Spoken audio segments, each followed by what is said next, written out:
Good morning, everyone. Thank you for joining us. My name is Dr. Lawrence Honor. I am the Clinical Educator and Laser Safety Officer for K Laser Australia. I organize workshops, clinical training, and evening seminars with the surgical, cosmetic, and therapeutic lasers of K Laser. In this presentation, we will focus on therapeutic laser application. We will review the latest knowledge of the mechanism, as well as the latest laser technology involved and how it influences the clinical results. For many years, many had doubts about the therapeutic effect of laser therapy. Clinical results were too inconsistent and not always reproducible. So why nowadays more and more universities, hospitals, and clinics are equipped with therapeutic lasers? Well, it's because, like any area of science, laser therapy technology has changed over the years. First, in research, better tools are now available to identify and quantify the cellular and biological effect of laser therapy. A better knowledge of the mechanism of photobiomodulation means the practitioner can choose better settings and dosage. Secondly, the laser technology itself. It is now much more advanced and complex than decades ago, and it allows more photons absorptions, even in deeper structures, yet safely. Before 2014, there were so many contradictions between publications. It was very difficult to compare these studies because there were many missing settings in the publications.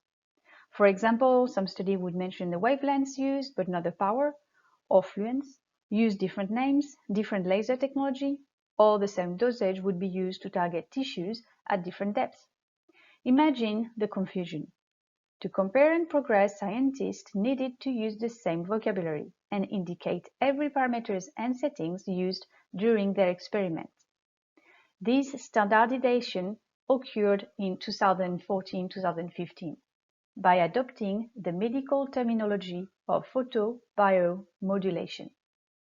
Photobiomodulation, or PBM in short, refers to the cellular effect triggered by red and near-infrared light on living tissues. It is not related to thermal effect. So more than just the word, it is now possible to compare studies and learn from them. So if you add together the knowledge of the mechanism of action, the tools to assess the cellular effect the same way new pharmaceutical drugs are assessed, and an advanced laser technology able to reach safely superficial and deep tissue at the correct dose, then the potential is there for evidence-based medicine. The first official medical guideline supporting photobiomodulation was published in 2013 by the Multinational Association of Supportive Care in Cancer and the International Society of Oral Oncology for the prevention of oral mucositis triggered by cancer therapy, such as chemotherapy. It was recommended with strong evidence, and last month in July 2019, the recent update reinforced their position again and recommended laser therapy with the grade of strong scientific evidence. It is not surprising to see the use of photobiomodulation more accepted among the medical practitioners for superficial application such as wounds, diabetic ulcers, burns, and mucositis. Historically, wounds and superficial tissues were the easiest tissues to find significant result because the factor of the depth of penetration does not interfere there. Still, osteoarthritis, musculoskeletal, and neuro injuries in physiotherapy and rehabilitation have always been among the main applications of laser therapy. In 2017, we can see the American College of Physicians granting a grade of strong recommendation in their official medical guidelines to treat chronic back pain. All over the world, photobiomodulation is gaining more and more credibility among physiotherapists, medical practitioners, and specialists in pain management, but also in hospitals and universities. Doctors are promoting the use of photobiomodulation as part of their gold standards for treatment. Here are a few examples. Dr. Joel Fish from Toronto Hospital in Canada discusses laser therapy in the treatment of burns, or Dr. Hugh Jones in the UK. He is a rheumatologist offering K laser treatment in private hospital. or even public hospital like Guise and St Thomas NHS Hospital in London. NHS is the equivalent to Medicare in the UK. They offer K-laser therapy as well. Now let's look at the mechanism of photobiomodulation, what we know and its limits. Red and near-infrared photons are absorbed in the body by chromophores. There are many of them. For example, surgical laser targets water as the chromophore to heat water to the point of vaporization and destroy the tissue. Or cosmetic lasers targeting melanin pigments on the skin to destroy cells with excessive melanin. Therapeutic lasers target mainly the cytochrome C oxidase, so we will focus on it for a while. The cytochrome C oxidase is an enzyme in mitochondria that triggers many cellular and biological effects through photobiomodulation. Vasodilation, analgesic effect, anti-inflammatory effect, increased cellular metabolism through ATP production, cell proliferation, and tissue regeneration. So what are the vascular effects triggered by photobiomodulation and how does it work? Photobiomodulation increases angiogenesis, fast and blood vessel maturation, and trigger vasodilation. Please be aware that each time if you are looking for reference articles and publications, it will be visible on the top right corner of the screen. Now, looking at this drawing and image, we can see that laser therapy through the cytochrome C oxidase triggers the increase of nitrous oxide, ATP, and carbon dioxide. All three molecules are known for their pathway leading to local vasodilation. Local vasodilation means better blood supply, better tissue oxygenation to improve tissue repair, but also a better drainage. Better drainage of edema and congestion, post-surgery or after acute injury, drainage of waste product such as lactic acid, a key element for athletes to recover faster post-exercise when practicing high-performance sports.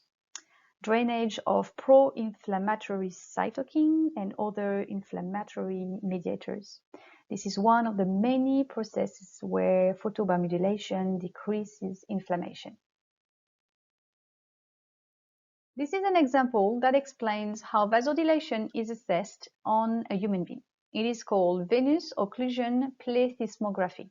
It is a gold standard methodology to assess the efficacy of new vasoactive drugs and hormones before they hit the market.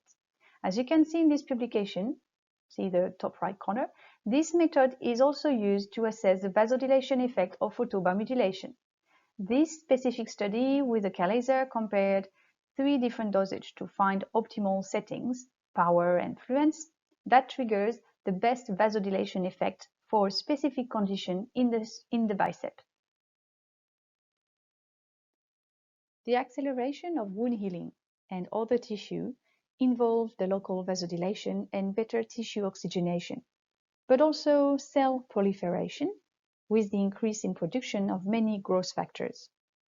This publication is one of the many examples that demonstrates an early wound closure with laser therapy. Many other publications describe in details how photobiomodulation reduces the healing time with a series of cellular activity, such as increase of macrophage and leukocyte activity, increase of fibroblast proliferation, increase of collagen, and increase in tensile strength. Many people wonder how it is possible to measure such small cellular activities. Well, here is a technology called near-infrared spectroscopy analysis. It can detect very small normal or abnormal cellular components and other small-scale cellular function on a living organism. As an example, this technology is used for new devices such as a scanner of skin moles, which give a percentage for the mole to be cancerous. The same technology has been recently used for food analysis to detect their normal and abnormal composition, the freshness of the product, the presence of additives, and other chemicals. So when exploring the mechanism of photobiomodulation, it then becomes possible to measure very small components, ATP level, for example, or the cytochrome C oxidase level of activity.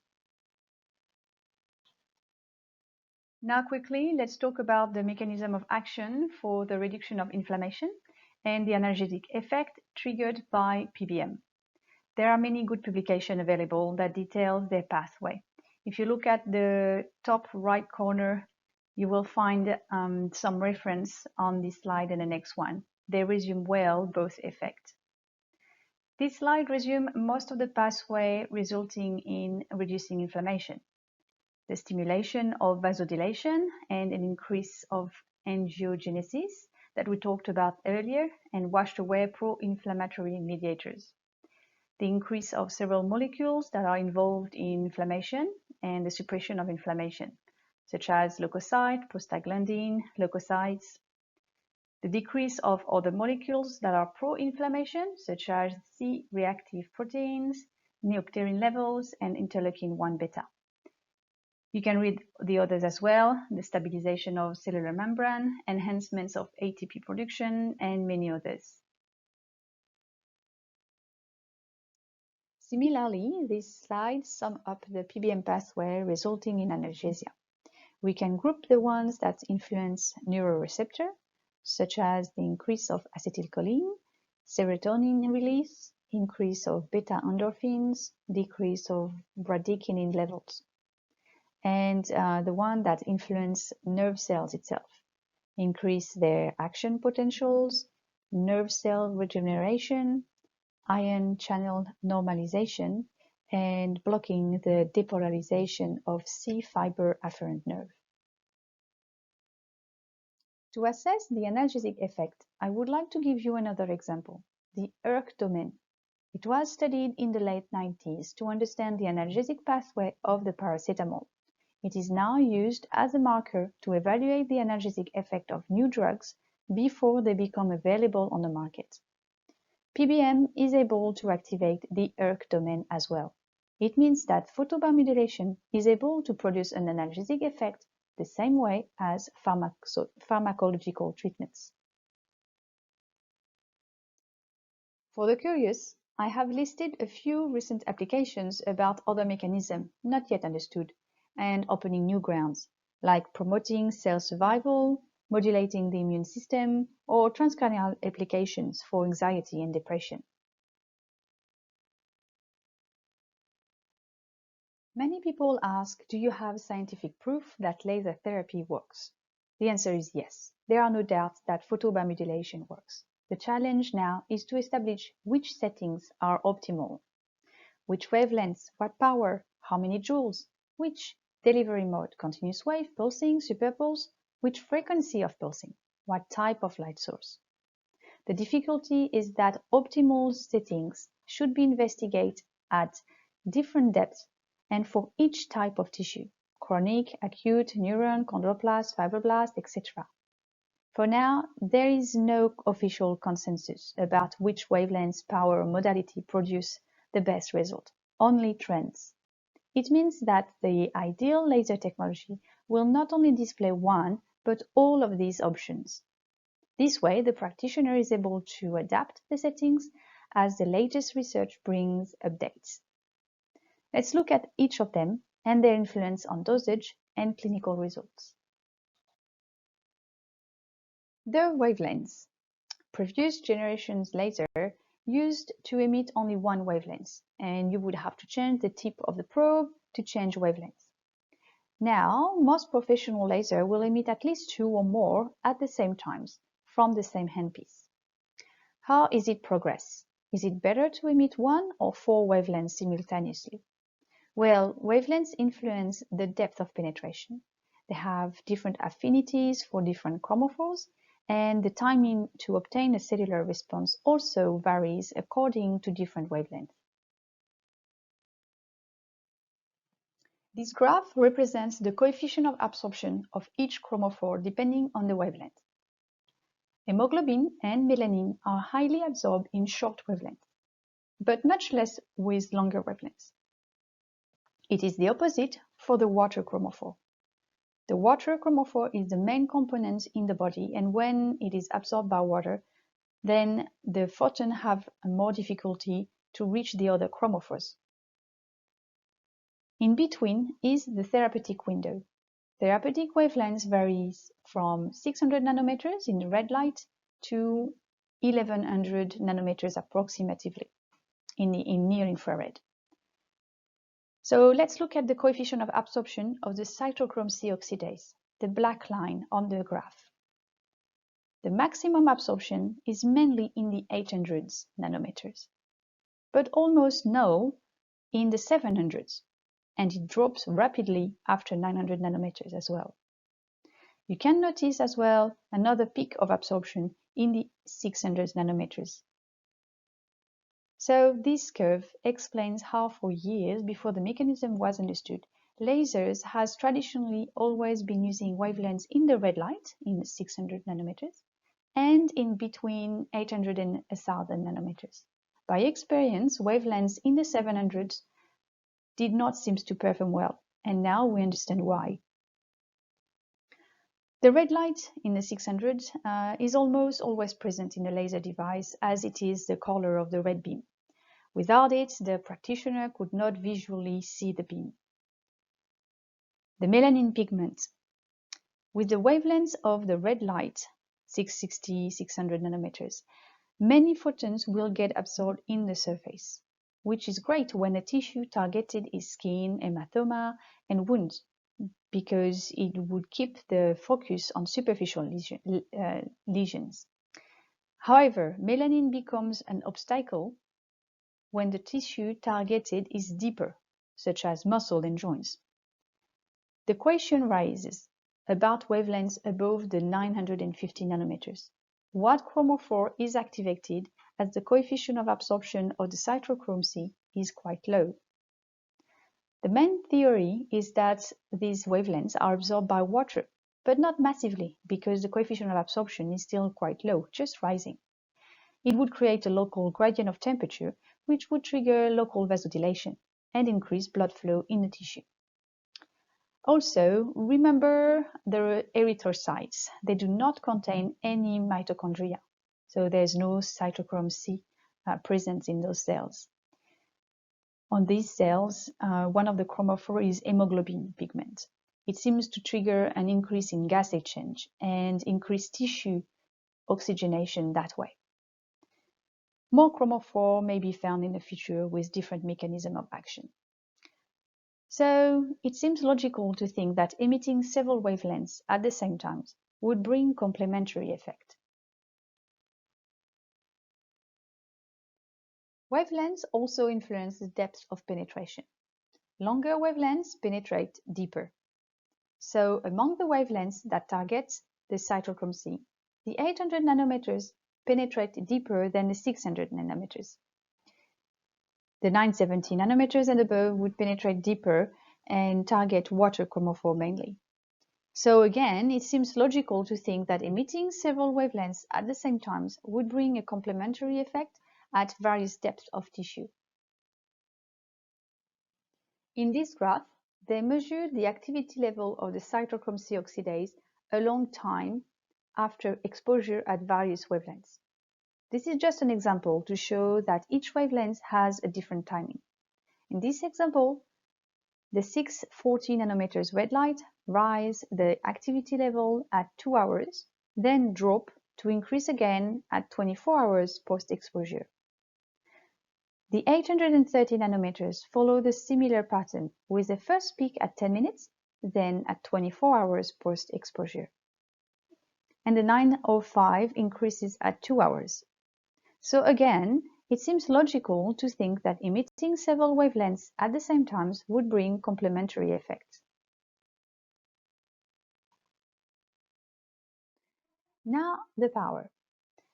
Previous generation laser used only less than 500 milliwatts, which is by definition the classification of 3B lasers. Now most professional lasers will have a power that ranges from low to high intensity power. The average power above 0.5 watts is by definition a class 4 laser.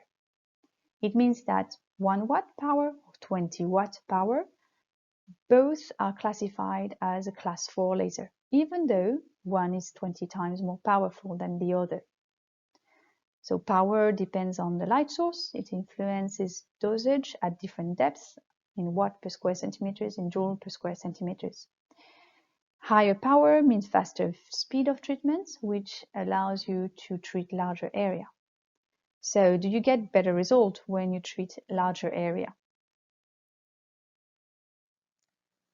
The importance of the light source. A quick reminder on laser physics. Laser lights are coherent and collimated. It means photons emitted are going straight and in the same direction. From inside the device, it delivers an homogeneous beam and almost 100% of photons reach the surface. It allows the practitioner to treat in contact with the skin or from a distance without losing accuracy in the dosage. For example, wounds and burns are painful and contact should be avoided. Similarly, treating intraorally in dentistry or treating non-cooperative wildlife animals also requires the possibility to treat from a distance. LED lights are not coherent and not collimated. Photons emitted are going in all directions. It means that only a small proportion of the emission reach the surface. If not every photons reach the surface, then it is less accurate for dosage and tend to underdose, particularly after a few millimeters distance, when there is an even higher loss of photons that do not reach the surface. In addition, they are very small, a few millimeters diameters. They are grouped in clusters to compensate. The beam is not homogeneous. So what do you think has the potential to bring the best clinical result? Homogeneous laser light or non-homogeneous cluster of diodes or LED? This is for surface. What about deeper structures? What proportions of photons reaches them? The proportion of photons reaching deeper structures varies a lot from one individual to another, from one type of tissue to another, and depending on the wavelengths too. Keep in mind that many interactions occur as soon as the photons are in contact with the surface, and only a small proportion reaches a few centimeters deep. If only 0.1 to 10% reach the target, then it means that with a 0.5 watt laser, 3B laser, only 5 to 50 milliwatts will reach the target, and just 0.1 to 1 watt with a 10 watt power device, typical high intensity laser. So when calculating the dosage in joule per square centimeter, it should take into account the depth of the target. For example, we could imagine wounds would require 2 joule per square centimeters, as 100% of the emission reach the surface, whereas wound joints would require higher emissions, like 4 or 10 joule per square centimeters, just because a much smaller proportion would reach the target. As an example, let's treat an elbow joint with osteoarthritis. In the treatment area, we include the joint all around the elbow. And because a painful joint also involves compensation mechanism with the surrounding structures, we also include in the treatment area the ligament and tendon insertion around the joint. Let's say 250 square centimeters. The dosage is 6 joule per square centimeters, which is equal to 1000 joule. If we compare the low average and high average power device, we can see a big difference in treatment time. At 0.5 watt, it would take more than 30 minutes, but just 2 minutes for an 8 watt powered laser. With a high intensity laser, you are able to treat a larger area faster and less likely to underdose. With low power laser, in order to avoid a long treatment time, the dose is then calculated on a small portion of the injury. Less square centimeters area to treat means less quantity of joule to deliver and shorter treatment time. The probe is placed on a fixed point until it finishes to deliver the dose.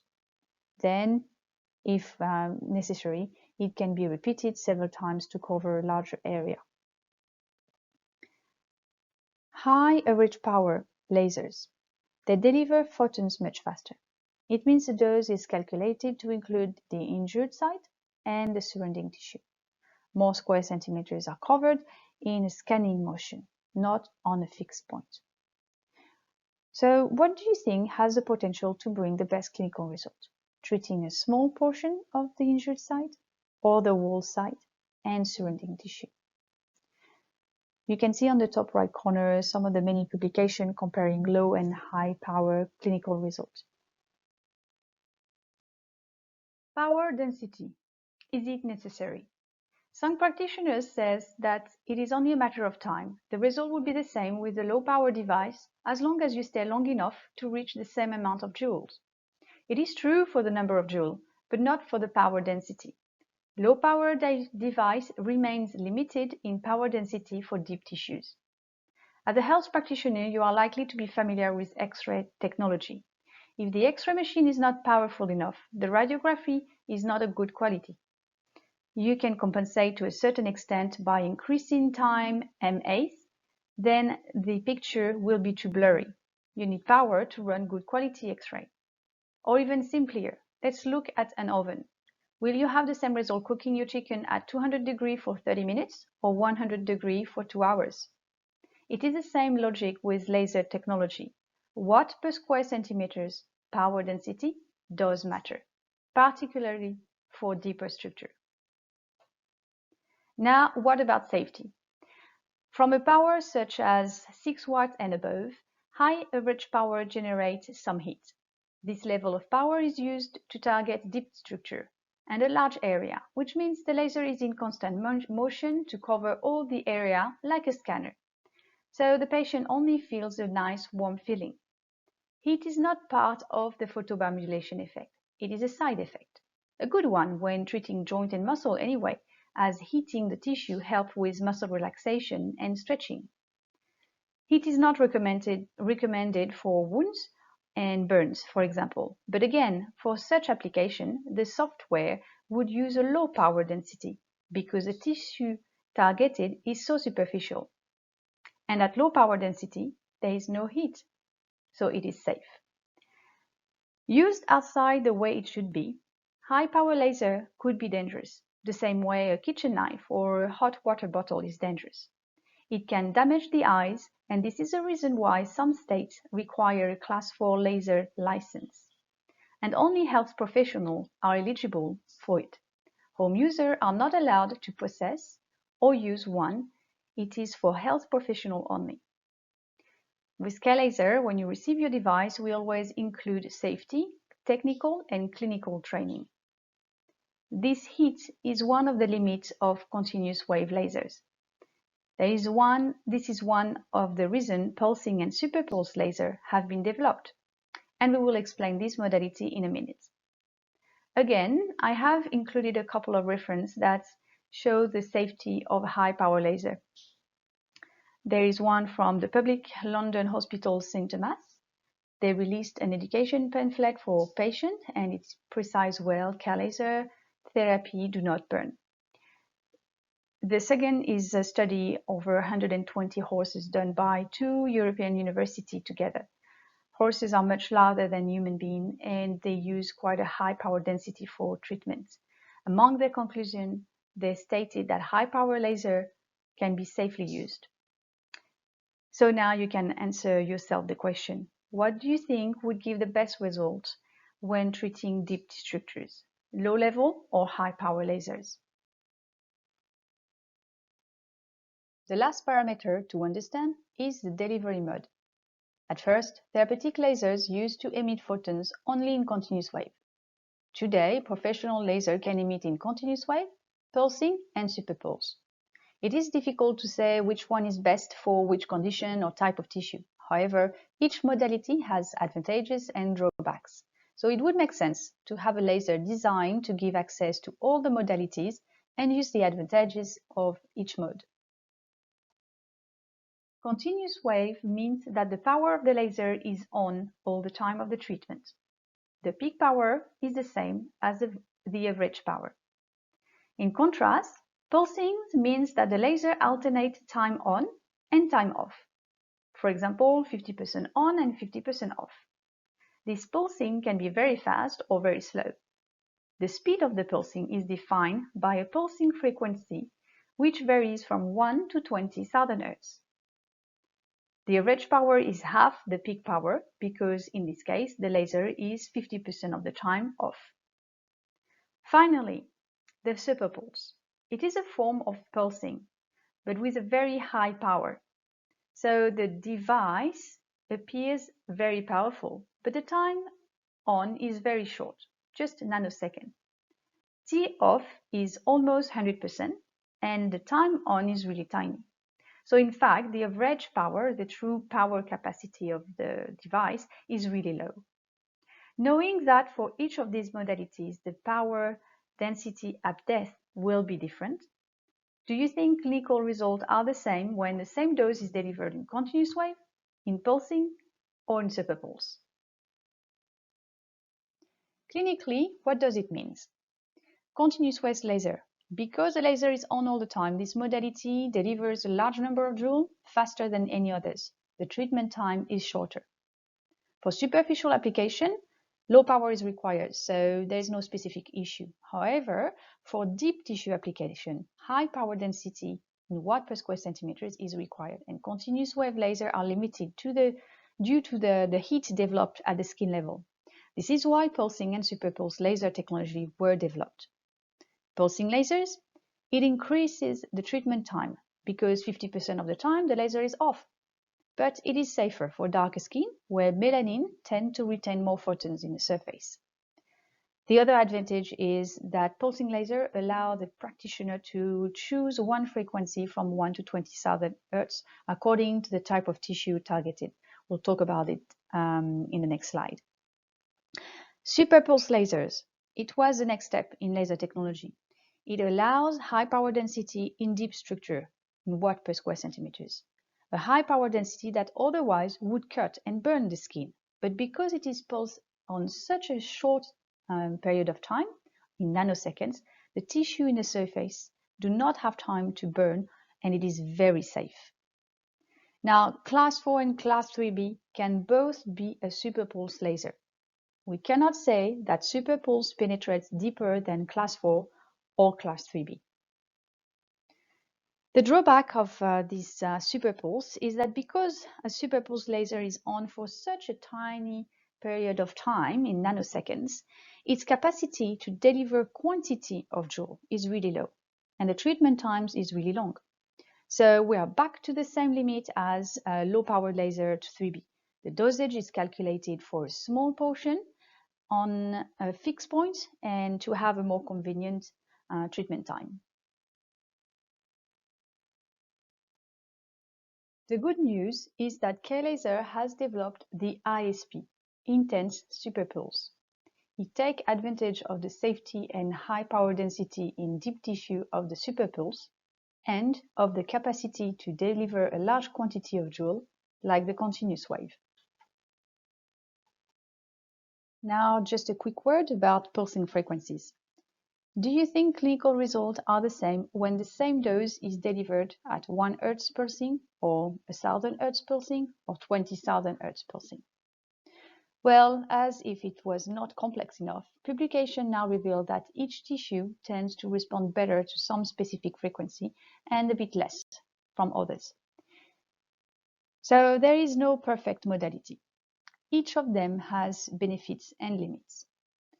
What about having a laser able to use all of them, to use all the advantages? This has been developed by K-Laser as the multiphase. Most lasers are monophase. It delivers photons the same way during the laser session. The practitioner can choose a specific settings at the beginning, a pulsing frequency or continuous wave, and the whole treatment will be delivered the same way. The multiphase means that the treatment session combines several phases with various delivery modes. See the example in this table. 12 phases. Phase 1 is continuous wave. Phase 2 is pulsing at 100 Hz. Then phase 3 is pulsing with another specific frequency, and so on. 12 phases with different modality, and each phase has a specific power, time, and delivery mode. This way, all the advantages are covered. It is safer for deeper structure and dark skin, high power density even in deeper structures, high average power to deliver a large quantity of joule and cover a large area with short treatment time. It uses many different pulsing frequencies to target as many different types of tissue as possible. As you can see, calculating a dosage with a multiphase can become quite complex.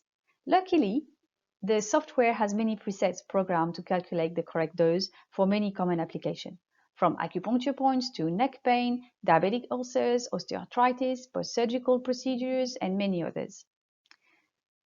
Ideally, in the future, we could imagine a technology which could read the cellular content and the coefficient of absorption specific for each person. Then an artificial intelligence who would deliver the exact dose required for this injury on this patient. Laser technology is complex, so well done to everyone who listened to the end, and thank you. Please leave your questions and comments below and I will reply.